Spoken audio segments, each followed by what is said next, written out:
오늘은 바디로션부터 세탁, 세제까지 일상에서 매일 사용하는 제품들 중에서 임산부도 걱정 없이 사용할 수 있는 순한 제품들을 소개를 해드리려고 하는데요. 사실 제가 어렸을 때부터 아토피가 되게 심했어요. 아직도 흉터랑 색소 침착 같은 게 남아있기는 한데 지금은 아토피는 많이 가라앉긴 했는데 여전히 굉장히 민감한 피부여가지고 성분이 좀만 세도 바로 자극을 받는 그런 피부예요. 아토피는 아니더라도 임신하고 나서 체질이 바뀌거나 막 민감해지거나 아니면 걱정되거나 이런 것들 때문에 제품들 한번 싹 갈아타시는 분들 계실 거예요. 오늘 제가 소개해드릴 제품들은 민감한 피부인데도 불구하고 잘 맞아서 내돈내산으로 몇 년째 지금 계속 사용하고 있는 공병템들입니다. 먼저 페이스 제품 소개해드리려고 하는데 이 제품들은 제가 첫 임신 때 원래 쓰던 제품인데도 뒤집어진 적이 있었어요. 주변에서 무조건 임신했을 때는 성분 순한 게 최고라고 그런 얘기를 해주셔가지고 그때 갈아타고 지금 3년째 계속 사용하고 있는 제품들인데 첫 번째는 독도 토너예요. 라운드랩 독도 토너. 닥토예요. 저는 피부가 예민하다 보니까 스크럽이나 이제 얼굴 필링 제품을 쓰지를 못하거든요. 아무리 순하다고 해도 바로 자극이 오더라고요. 그래서 이제 각질 관리가 조금 필요한데 이거는 어느 정도 각질 관리를 해주면서도 성분이 워낙 순해가지고 데일리로 사용하기 굉장히 추천하는 그런 제품입니다. 두 번째는 자작나무 수분크림인데요. 이게 제 친구들도 저희 집 왔다가 써보고 저한테 영업당해가지고 구입했던 그 제품이에요. 제가 알기로는 그 디렉터파이 그분도 탑 오브 탑 제품으로 추천을 했던 제품으로 알고 있는데 신기한 게 제형이 흘러내리는 제형은 아니고 좀 쫀쫀한 제형이기는 한데 이제 바르는 순간 뭔가 수분감 있게 싹 가볍게 발려요. 촉촉하게. 되게 신기해요, 느낌. 처음에 써보면 이거 뭐야? 약간 이런 느낌이 들 정도로 가벼운 제형 수분크림은 뭔가 약간 속건조함이 느껴지는 그런 경우가 많았거든요. 이거는 그런 게 없고 진짜 괜찮더라고요. 찐으로 공병템이어가지고 지금 다 썼어요. 그래서 지금 새로 구입을 해서 택배가 와 있는 상태입니다. 그리고 세 번째는 클렌징 폼. 클렌징 폼인데요. 이것도 라운드랩 독도 클렌저. 기초 제품만큼 클렌징 제품도 굉장히 중요한 거 아시죠? 이제 보통 클렌징 하고 나면 뽀득뽀득해지는 그런 느낌을 좋아하시는 분들이 계시더라고요. 근데 왜 피부 장벽 얘기하는 거 들어보면은 뽀득뽀득하게 닦지 말아라 막 이런 얘기들 많이 하잖아요. 저는 워낙에 아토피도 있고 건조한 피부다 보니까 뽀득뽀득보다는 부드럽고 촉촉하게 마무리되는 그런 제품들을 선호를 하는 편인데 이게 약산성 클렌저예요. 그래가지고 성분도 순하고 민감 피부도 걱정 없이 사용할 수 있는 제품이어서 이것도 계속 3년째 사용을 하고 있습니다. 지금 제가 말씀드렸던 제품들이 좋은 게 뭐냐면 구입을 할 때 이렇게 샘플들을 같이 주거든요. 근데 이게 일회용으로 싸져있는 그런 거 말고 그래도 꽤 용량이 되는 이제 제품들을 주다 보니까 저는 여행 가서도 다른 사람 거 같이 쓰거나 아니면은 막 그 호텔에 있는 어메니티를 잘 못 쓰는 편이에요. 맞을지 안 맞을지 모르니까. 그래가지고 이 샘플들을 아주 유용하게 사용을 하고 있습니다. 네 번째는 바이오더마 H2O 클렌징 워터인데요. 이건 제가 한 7년 전쯤인가? 파리 여행 처음 갔을 때 그 몽주약국 쇼핑리스트 그런 거 있잖아요. 거기에 있었던 제품이에요. 그때 처음 사서 써보고 그 이후로 지금까지 쭉 사용하고 있는 제품이에요. 지금 이건 여행용 작은 제품인데 다 써가지고 이거밖에 안 남아서 지금 구입을 해놓은 상태고 워낙 유명해서 다들 잘 아실 텐데 라운드랩 제품처럼 성분 자체가 엄청 순한 성분들로만 되어 있는 건 아니긴 한데 그래도 이제 다른 클렌징 워터나 클렌징 오일들에 비해서 저는 확실히 이게 성분이 순한지 잘 맞더라고요. 저는 단점이 있다면 가격이 좀 비싸다는 거. 메이크업을 저는 자주 하진 않지만 일단 메이크업을 하고 외출을 하면 2차 클렌징을 해야 되잖아요. 그래서 그럴 때 1차 클렌징으로 굉장히 애용을 하고 있고 뭐 가끔 여행 갈 때 비행기 탈 때 자기 전에 한번 닦아내는 클렌징으로도 가끔 사용하는 편이에요. 다섯 번째는 숨 37도 시크릿 에센스 미스트인데요. 이게 원래 에센스로 많이 사용을 하시는 제품이에요. 제가 닥토를 쓰다 보니까 어쨌든 매일매일 기초 단계에서 피부에 자극을 받잖아요. 특히 저녁에 메이크업 뭔가 빡세게 지웠을 때나 아니면 요즘처럼 찬바람 불 때 이럴 때 그 위에 또 닥토를 하기가 뭔가 얼굴이 아픈 건 아닌데 아픈 느낌이 들 때가 있어요. 그래서 그때 닥터 대신에 사용을 하는 제품인데 스킨토너 단계에서 얼굴에 싹 세안하고 싹 뿌리고 두드려서 흡수시킨 다음에 그 위에 수분크림을 바르거든요. 아니면 아침에 유난히 좀 건조하다고 느껴질 때 그럴 때 메이크업하고 그 위에 이렇게 뿌려서 사용해도 트러블이나 아니면 이제 그런 민감 반응 없이 그동안 잘 사용했던 그런 제품입니다. 향나게 하는 그런 성분이 좀 있더라고요. 그래서 완전 순한 성분으로 되어 있는 제품은 아니긴 한데 이것도 제가 미스트 유명한 거 되게 많이 써봤거든요. 그 막 아벤누드 거도 있고 달바 것도 있고 그것들 중에서는 저는 가장 순하게 잘 맞는 제품이라서 계속 사용하고 있는 그리고 립밤이에요. 닥터 브러너스 베이비 마일드 오가닉 립밤 버츠비 모이스처라이징 립밤. 이게 성분이 진짜 순한 성분들만 있기로 유명한 제품 두 가지예요.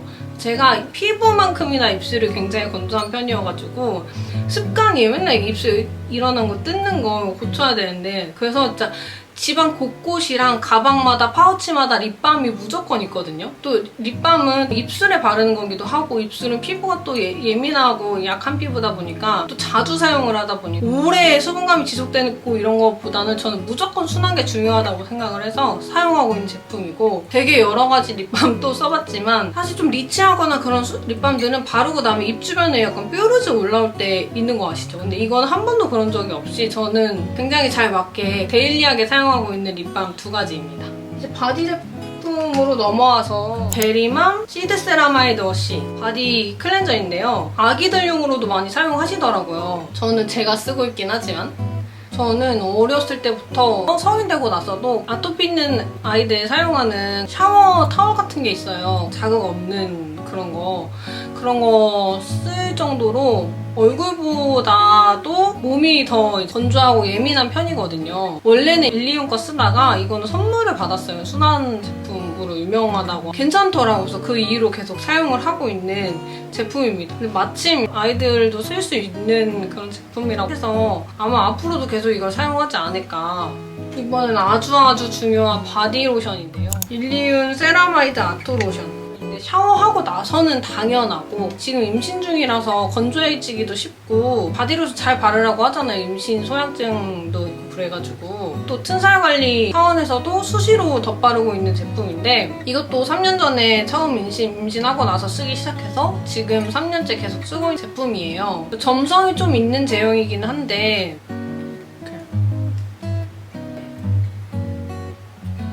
마사지해서 잘 흡수시켜주면 끈적이지도 않고 수분감이 다음날까지 꽤 오래 가더라고요. 이거를 저는 몸에만 쓰기는 하는데 얼굴에도 쓰시는 분들이 계시더라고요. 대용량 제품은 집에서 사용을 하고 있고 이렇게 작은 거 저는 사은품으로 주는 행사로 구입을 했었어요. 그래서 이거는 친정 가서 잘 때나 여행 갈 때 이럴 때 사용하고 있습니다. 그리고 같은 라인으로 수딩 젤도 있는데 지금 저는 다 써가지고 그 공병이 없기는 한데 그거는 이제 막 이렇게 전신 바른다기보다는 약간 극소 부위 건조하거나 막 이럴 때 그 부위에 쓱 펴바르면은 진정 효과가 조금 있어가지고 그것도 저는 잘 사용하고 있고 이번에는 치약입니다. 어니스트 페이스트 데일리 케어라고 여기 보시면 무엇을 남겼는지가 더 중요한 치약이라고 되어 있죠. 이 분코 제품들이 무엇을 남겼는지 더 중요한 뭐 치약, 세제 막 이런 식으로 성분을 되게 중요하게 생각하는 비건 제품들을 취급하는 그런 브랜드예요. 임신하고 나면 치약도 아무거나 못 쓰잖아요. 이게 비건 치약인데 불소 대신에 생약 성분을 써가지고 충치 예방도 되면서도 임산부도 쓸 수 있는 그런 치약이라고 하더라고요. 그리고 인공향이나 색소가 없이 천연 민트 에센셜 오일을 사용을 해가지고 살짝 상쾌한 느낌이 있는데 엄청 매운 그런 치약은 아니에요. 이것도 전에 임신했을 때부터 사용을 하고 있는데 이게 좋은 게 양치하고 나면 귤이나 과일 같은 거 먹으면 되게 쓰거나 맵거나 이러잖아요. 그게 그 석유계 계면활성제 때문에 그런 거라고 하더라고요. 근데 이거는 그 제품 광고에서부터 꼭 과일을 드셔보시라고 막 이렇게 할 정도로 그런 게 없고 그래서 저는 몇 개씩 몇 박스씩 쟁여놓고 이렇게 사용을 하고 있습니다. 여기서 저는 칫솔도 사용을 하는데 8종 유해물질 테스트를 통과한 이탈리아 V라벨을 받은 이제 비건 제품이에요. 플라스틱도 옥수수 추출물로 이제 만들었다고 하더라고요. 근데 그건 다 떠나서 일단 너무 귀여워요. 색깔도 그렇고 욕실에 두면 인테리어 효과도 있고 그래가지고 저는 칫솔을 한두 달에 한 번씩 바꾸는 편인데 이렇게 박스로 사가지고 사용을 하고 있습니다. 그리고 제가 워낙 피부가 예민하다 보니까 한 브랜드에서 뭔가 괜찮았다 하면 그 브랜드 제품을 좀 많이 쓰는 편이에요. 하나가 괜찮으면 그 브랜드의 다른 제품들도 괜찮더라고요. 그래서 분코에서 세탁세제랑 섬유유연제도 저는 사용을 하고 있는데 여기도 이렇게 써있어요. 무엇을 남기는지가 더 중요한 섬유유연제. 이게 섬유유연제고 이게 세제예요. 아토피이신 분들은 아시겠지만 세탁 세제 이런 것도 아무거나 못 쓰거든요. 이불 세탁도 되게 자주 해줘야 되고 막 옷도 재질 그런 거 되게 중요하고 제가 결혼하고 나서 이런 패브릭 케어 제품들이 은근 비싸더라고요. 그래서 그냥 아무거나 사가지고 썼었는데 처음에 근데 피부 반응이 바로 오더라고요. 처음에는 세제 때문이라고 생각은 못하고 있었는데 엄마가 야 너 아토피 그런 것 때문에 세제 아무거나 쓰면 안 되는 거 모르냐고. 결혼 전에는 빨래를 제가 안 하니까 모르고 있다가 엄마 말 듣고 이제 세제를 바로 알아봐가지고 바꿨었는데 괜찮아지더라고요, 피부가. 그래서 결혼하고 나서부터 계속 사용을 하고 있고 가격대가 좀 있는 편이어가지고 공동 구매할 때 막 쟁여놓고 사용하는 편이고 향이 약간 유럽 고급 호텔 침구 향 그런 이국적인 그런 느낌이에요. 그래서 향도 굉장히 좋고 특히 저자극 중성 세제여가지고 고급 의류 세탁할 때도 가능하다고 하더라고요. 그리고 이것도 진짜 정말 매일 사용하는 주방 세제. 저는 설거지할 때 고무장갑을 무조건 끼는데 남편은 미끄럽다고 잘 안 끼더라고요. 그래가지고 손에 계속 닿는 거다 보니까 좀 걱정이 돼가지고 세제도 막 알아보다 그리고 막 그릇에 닿는 거니까 이게 쌀 발효 추출물이랑 알로에베라 추출물, 막 레몬오일 이런 게 들어있어가지고 고무장갑 없이 설거지를 해도 손을 약간 좀 촉촉하고 부드럽게 보호를 해준다고 하더라고요. 분코 라인 제품들 사용하다가 이것도 한번 사서 써보고 그 뒤로 계속 사용을 하고 있는데 혹시 모를 세제 찌꺼기 이런 것도 걱정이 되잖아요. 이게 그릇 말고 과일 채소용으로도 사용할 수가 있고 영유아 식기용으로도 사용을 할 수가 있다고 하더라고요. 그래서 마침 저는 아기용 세제 따로 안 사고 이 제품으로 앞으로도 계속 사용할 예정입니다. 이것도 가격대가 좀 있어가지고 공동 구매할 때 이것도 이제 구입해가지고 쟁여놓은 상태라서 지금 이거 새 거예요.